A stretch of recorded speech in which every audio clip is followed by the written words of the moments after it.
गंगा बड़ी न गोदावरी, न तीर्थ बड़े प्रयाग, सबसे बड़ी अयोध्या नगरी जहां राम लिए अवतार। दोस्तों, आज हम अयोध्या के इतिहास के विषय में जानेंगे जो अत्यंत ही प्राचीन है।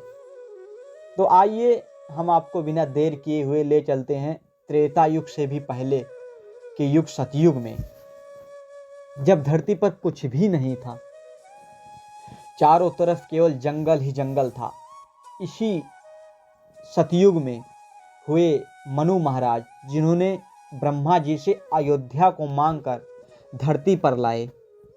अयोध्या पहले बैकुंठ लोक की नगरी थी, जिसकी रचना ब्रह्मा विष्णु महेश ने की थी।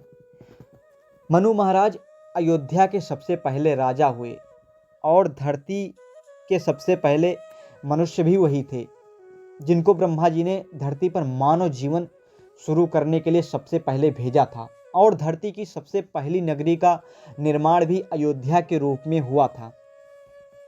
प्राचीन ग्रंथों में अयोध्या के 8 नाम बताए गए हैं, जो इस प्रकार हैं: छिन्नमया, जया, सत्य, राजिता, साकेतपुरी, नंदिनी, हिरण्यावराजिता। ये सभी अयोध्या के सबसे प्राचीन नाम हैं। जैन ग्रंथ दिव्यावदान में भी अयोध्या को साकेतपुरी के नाम से जाना जाता है।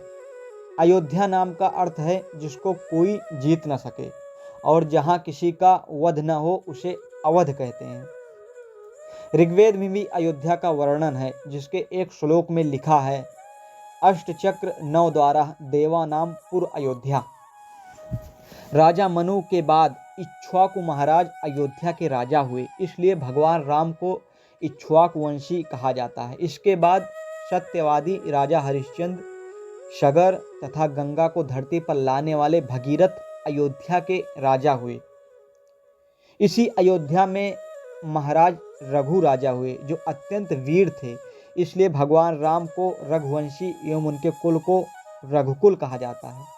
महाराज दशरथ के बाद भगवान राम अयोध्या के राजा हुए। उसके बाद उनके दोनों पुत्र लव व कुश अयोध्या के राजा बने, जिन्होंने हजारों वर्षों तक अयोध्या पर राज किया।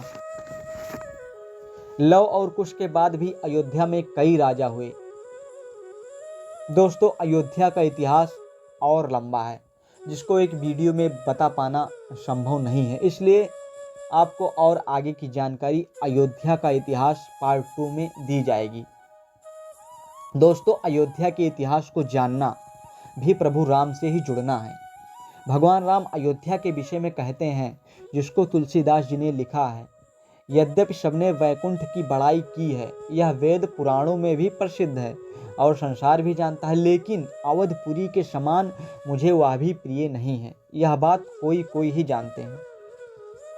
यदि आपको अयोध्या का इतिहास जानकर अच्छा लगा हो तो लाइक व कमेंट करके हमें जरूर बताएं, और जय श्री राम जरूर लिखें, तथा चैनल वैदिक अयोध्या को सब्सक्राइब भी कर लें। हम फिर उपस्थित होंगे एक नए वीडियो के साथ। जय श्री राम।